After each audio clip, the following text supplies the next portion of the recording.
happy. Getting ready to start the peak performance.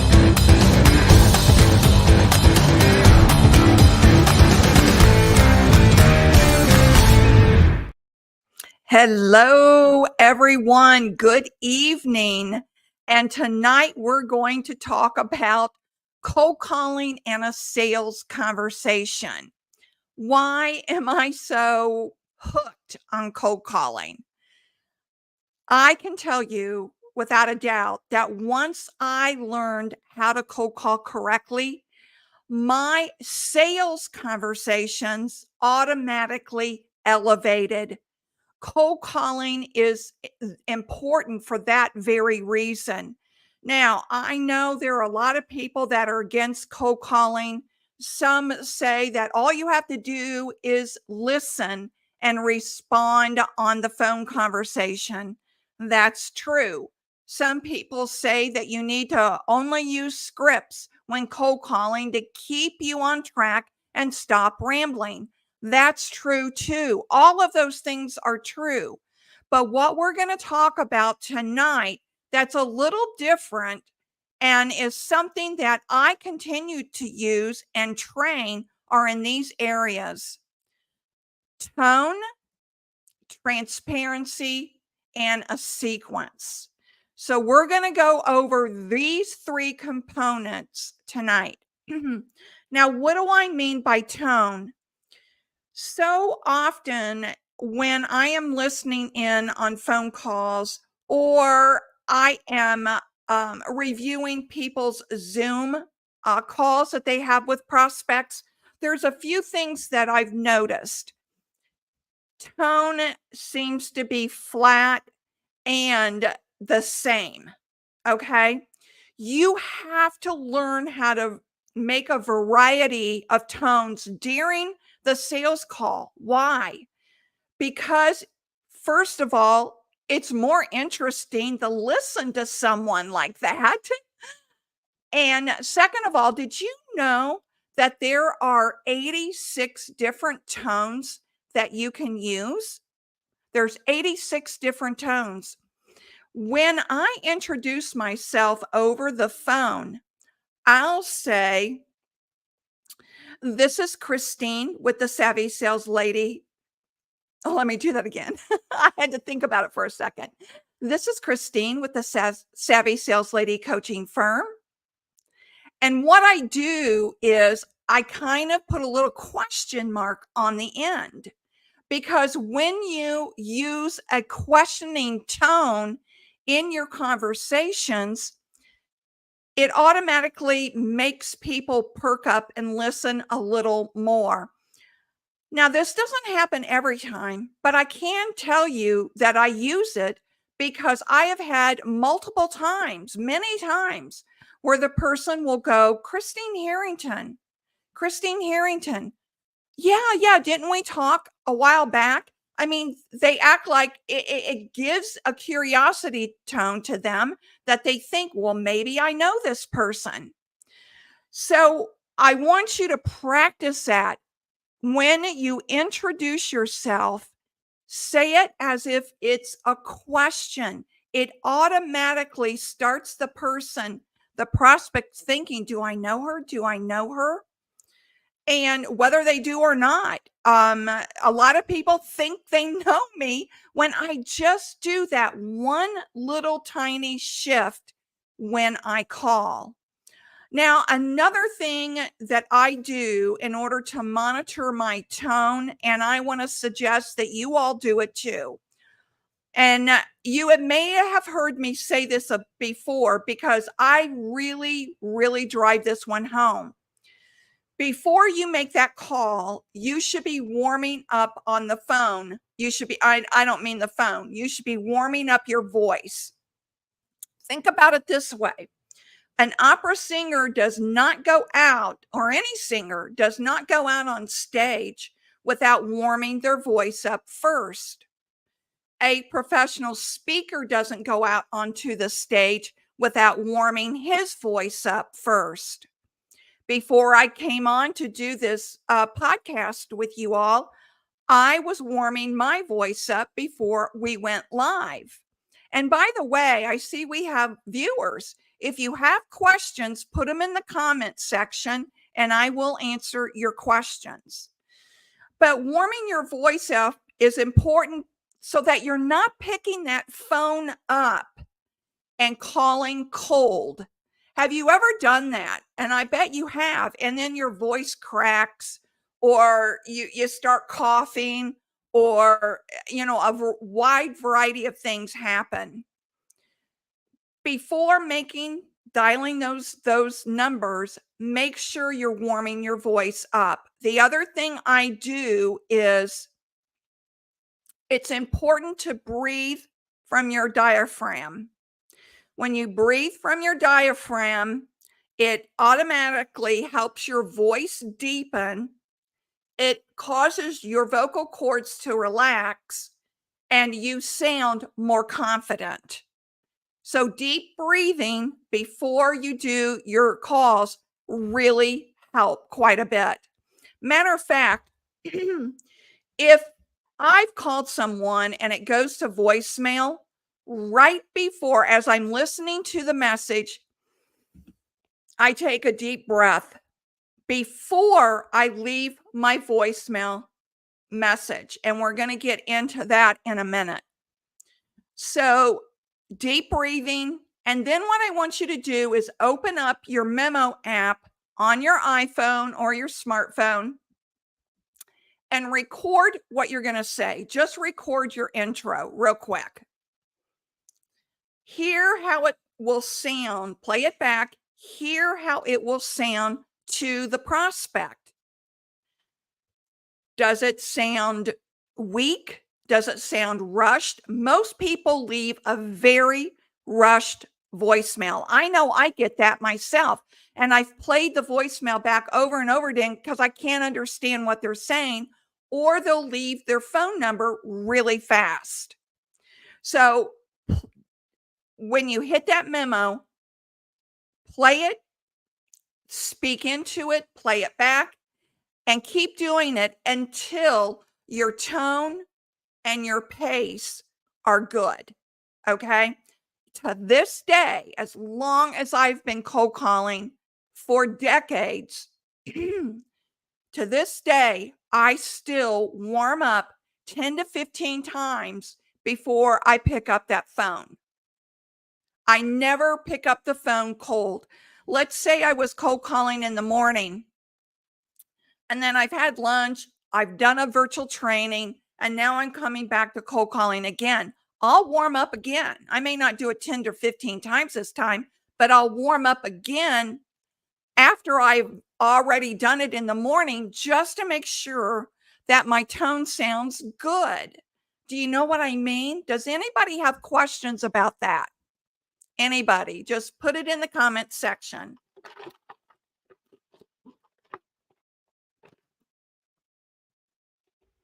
I talk so much. I have to keep drinking water when I do these podcasts because I did an hour and a half podcast last night for my other channel, and then I did another training today, and sometimes my voice just goes. So I have to take care of that. All right. The second thing I want to talk about is transparency. The idea of any sales conversation is to have and to build trust, right? So you're contacting people that don't know you, or they're coming through your website as a lead, but they still don't know you. You have to be completely transparent.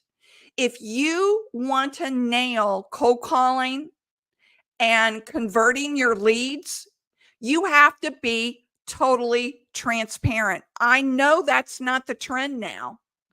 I know the trend is not to reveal who you are. I just got one on Instagram the other day. I can't tell you how many times this happens. People reach out to me pretending they're interested in sales coaching when what they want to do is pitch me their product or service. Immediately, that doesn't instill any trust in me at all. And once I drill down, and frankly, I do it to teach them a lesson. Once I drill down on what they really are after, I tell them, why would I do business with you when you haven't been transparent with me? You haven't instilled any trust with me because you're not being transparent. So so instead of, and I've heard this recently too, when leaving a voicemail, that you would just say, "Hi, John, this is Christine. Call me back. It's urgent at blah, blah, blah, blah, blah, blah." Okay. I would never call a person back that did that. All right. But this is also something that is being taught in sales training. I never recommend it because, once again, you're not being transparent.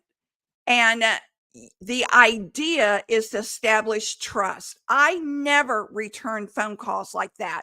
And here's a story for you. I think this happened maybe 12 years ago, 11 or 12 years ago. So I was selling ancillary products in the insurance industry. And there was a contest where we were supposed to see how many appointments we could book in an hour. So the whole team was involved in this contest, right? And they gave us a leads list to call. My style has never been to pound out calls. If you think you've got 100 on your lead list and you're told to pound out 100 calls, I'd never do that in a million years. Never. Because the quality of your call goes right downhill. Okay? People rush leaving voice messages, or they'll get a voice message and they'll hang up. I never recommend that. That's another thing. If you want to instill trust, don't be calling and hanging up on a voicemail.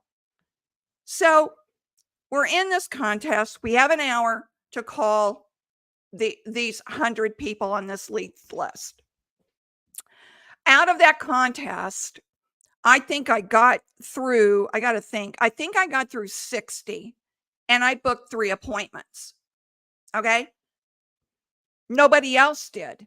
One person booked 1 appointment. Nobody else that got through those 100 calls booked an appointment. Why did I book 3? Because the guy that did, one of the guys that went through that whole 100 leads list, he was sitting next to me, and all I heard him say was, "This is Kyle. Give me a call back at blah, blah, blah, blah, blah, blah. This is urgent. You must call me back today," and hang up. He did that on every single call. And I took the totally different approach. I did my cold call sequence that I always do.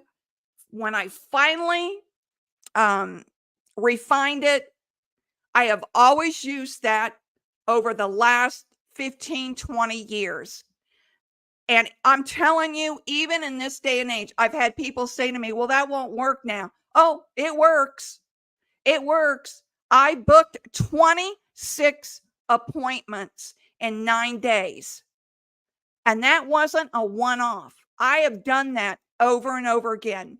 1 month, I booked 20 appointments in 1 month. Okay? 1 month, 20 appointments. And my call to book those, the 26, I think it was 52 that I called. And the month that I booked 20 appointments, it was 31 calls, folks. I'm telling you, you have got to stop thinking that you have to pound out calls. Total transparency of who you are. When you leave a voicemail, isn't it the idea to get a call back? Isn't that really what you want? You want them to call back? So if that is true, which I hope it is, then you have to leave voicemail messages that absolutely compel them to want to call back. How do you do that? With your tone, with your pace, with your message, and your transparency. You have to be totally transparent, and you have to make it short, sweet, and concise, maybe 20 seconds or less. Practice it on your memo app. Hear how it's going to sound back to you when they get your voice message. Now, I know what everybody says. Well, nobody listens to voicemail now. No, but everybody's getting transcripts on the voicemails, right? We all are now on the smartphone getting the transcript of the voicemail. Then, right after you leave that voice message, you send the very same message in an email. I just left you a message, John, a few minutes ago. For your convenience, I thought it might be easier just to put it in an email to you and then say the message. And then you always end by saying, I'll give you a call back on such and such day. Hopefully, you'll be available to take my call. Now, here's another clue. I wasn't going to talk about this, but I'm going to go ahead and tell you guys this since you're watching. I believe in giving a final message. So let's just say that you have called a prospect and you feel like you're being ghosted. Now, I'm not talking about cold calling. That will be another type of message, final message. But let's say that you've been working with a prospect and they're stuck in your funnel and you can't get them moved forward. I've got a comment here. Kirsten says, then you have to call when you say you will. That's exactly right. If you say you're going to call on Tuesday and at 1:00, you got to call at Tuesday at 1:00. You got to make sure you make a follow-up for that. Absolutely. So you've got a client that is stuck in the funnel. All right. They're not moving forward. They're not answering your emails. They're not picking up your phone calls. They're not returning calls, nothing. So you've tried your best over, let's say, a couple of months. And I'm talking about 10 to 15 times. I'm not talking about once or twice. Don't fall into that trap and think because they haven't answered after one try that they're not interested. That is, I don't know why people think that, but that is not true. So I always send a final message. Matter of fact, I was just telling someone this last week, and she followed up with me and said, oh my gosh, you are so right. It works. It does work. It doesn't work every time, but it sure works enough that I continue to use it.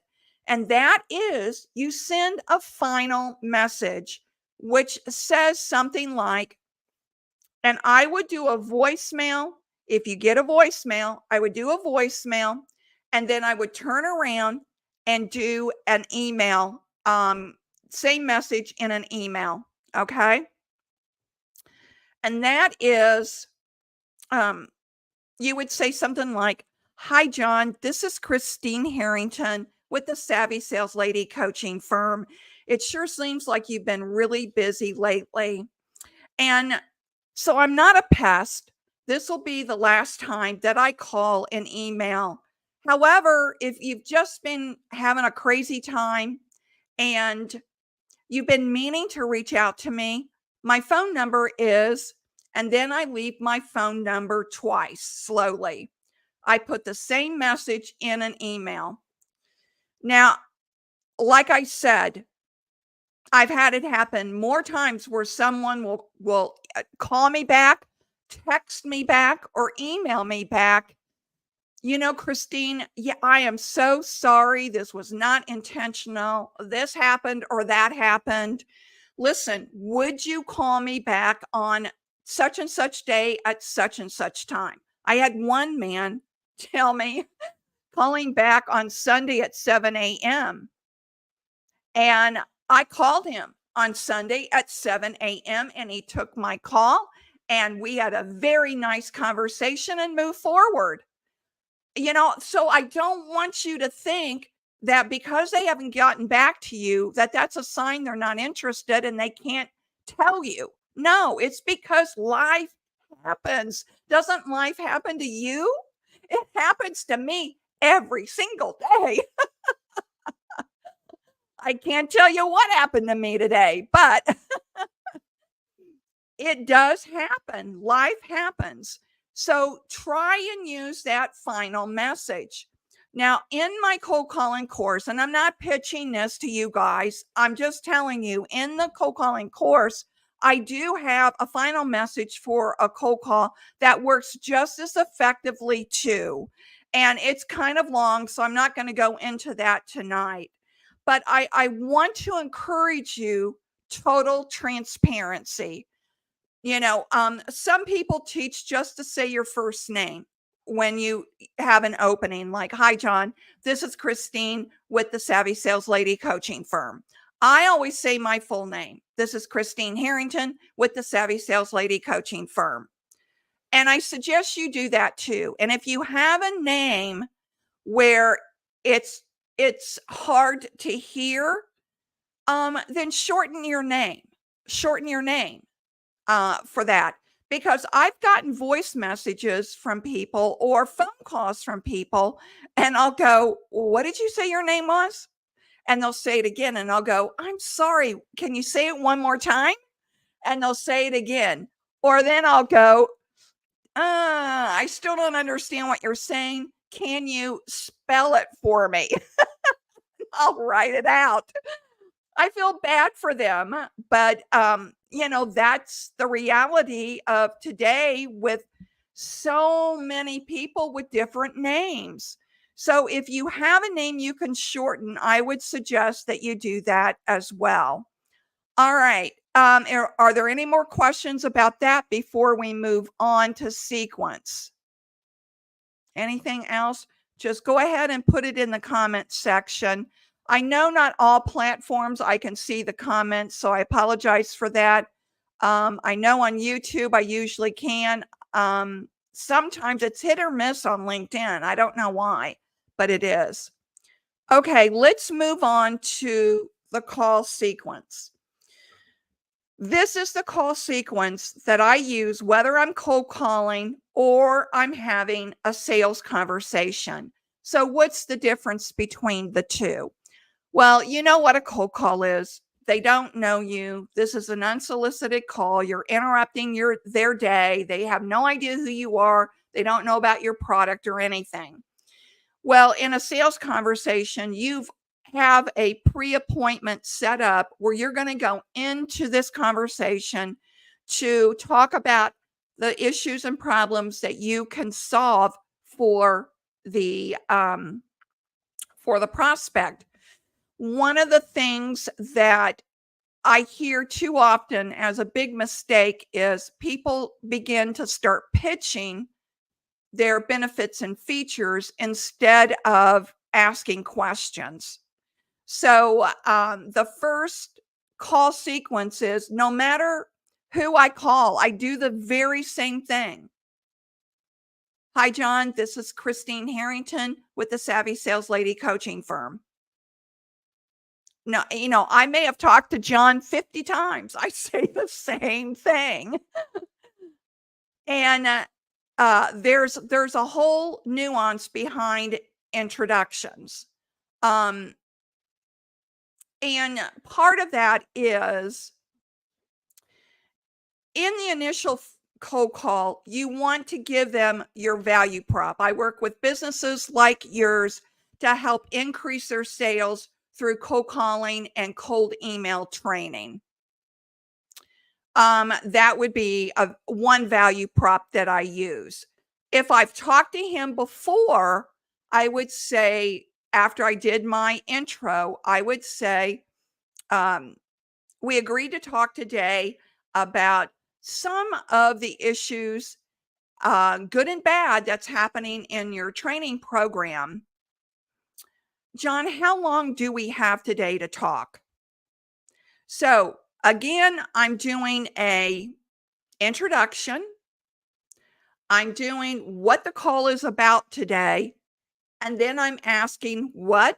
A closed-ended question. Even though we have this appointment already scheduled, I always ask a closed-ended question just to warm up the prospect I'm talking to. Okay.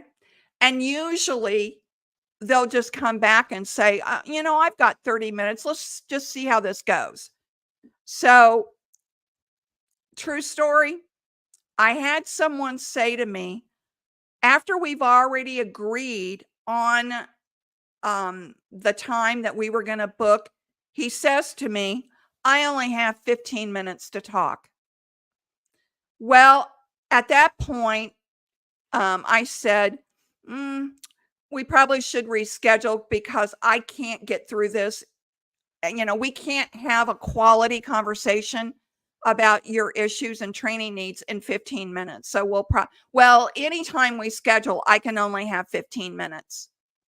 And I said, well, perhaps we're not a fit then. Why am I going to waste my time on someone who can only give me 15 minutes to help solve his problems?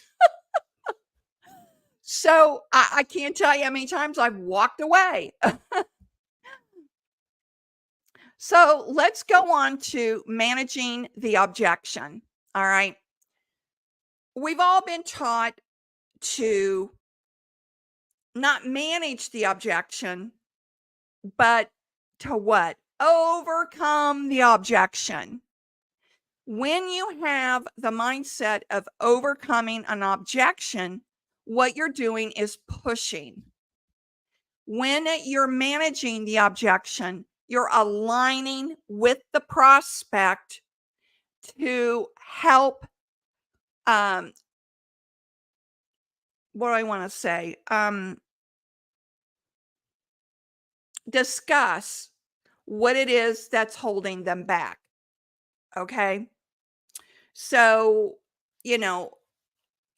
any kind of objection that you get, you always want to start with this. Thank you for letting me know. Well, I'm just not interested right now. Thank you for letting me know. Real quick, how many sales reps are on your team? Thank you for letting me know. Real quick. And I'll sometimes pause, just pause. How long have you been with your current vendor? Have a list of questions prepared for that. If you get this objection, you're going to say, thank you for letting me know. And then, thank you for letting me know. And then have a response on what you want to ask next. Or you could say, thank you for letting me know.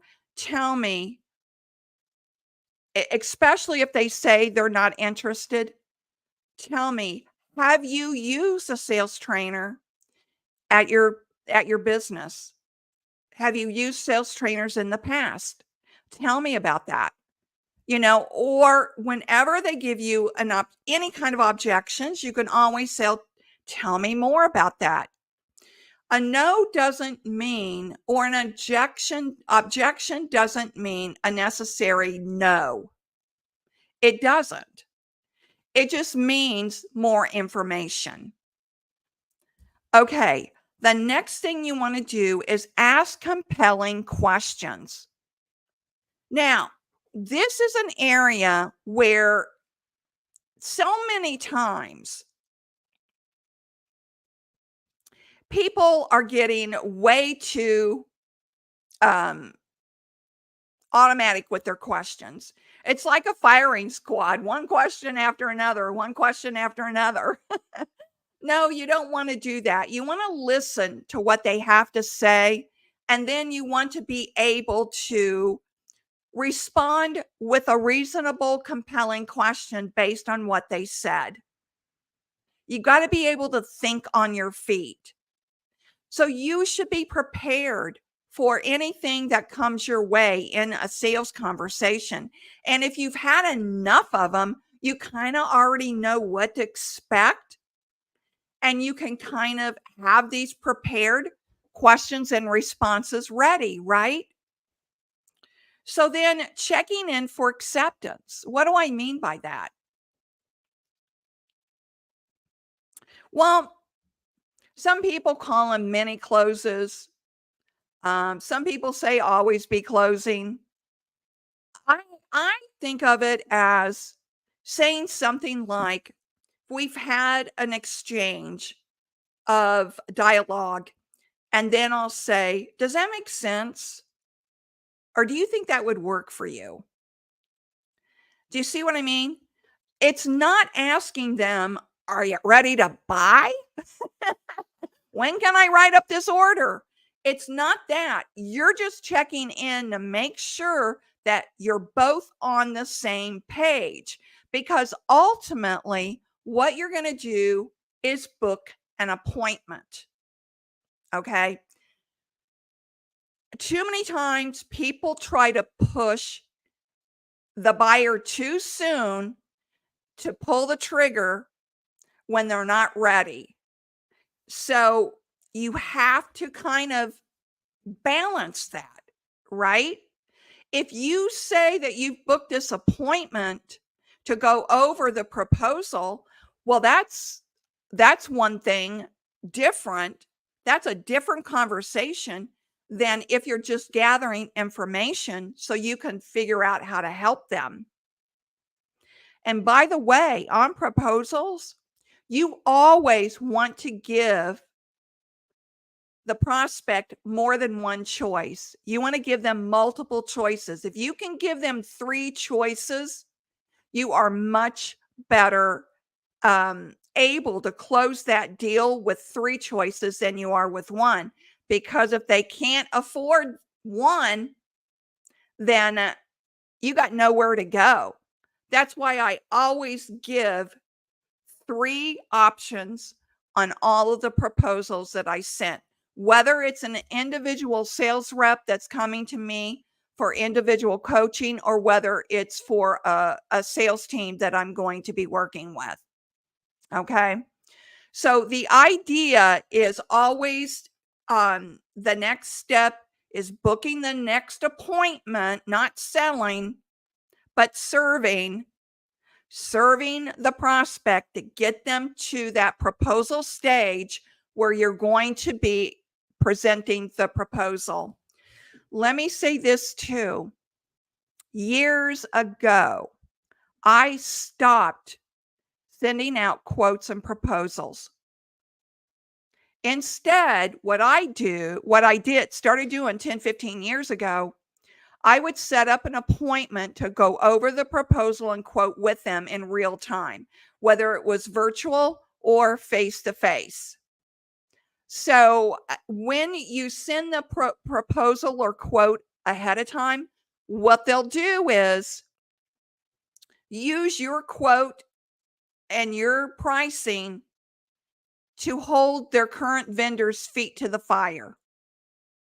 So I stopped when I noticed that that was happening. That's when I began booking appointments to deliver the proposal or quote and to go over it together. And that's when I closed right then and there. So we're 35 minutes in, and I hope this really helped you. I so appreciate you being on and watching, and I hope you share this too. And whether you're a sales manager watching, or you're a sales rep, or you're a business owner that's wearing all the hats like I do, I hope this helped. And I hope you stay with me for Thursday evening. And I just forgot what we're going over Thursday evening. I'm doing 2 of these a week, every week in the month of April, to see how they go. I hope that serving you will help increase your sales in 2024. So remember, everyone, sales is a journey, not a quick trip around the block. I'll see you all later. Bye bye.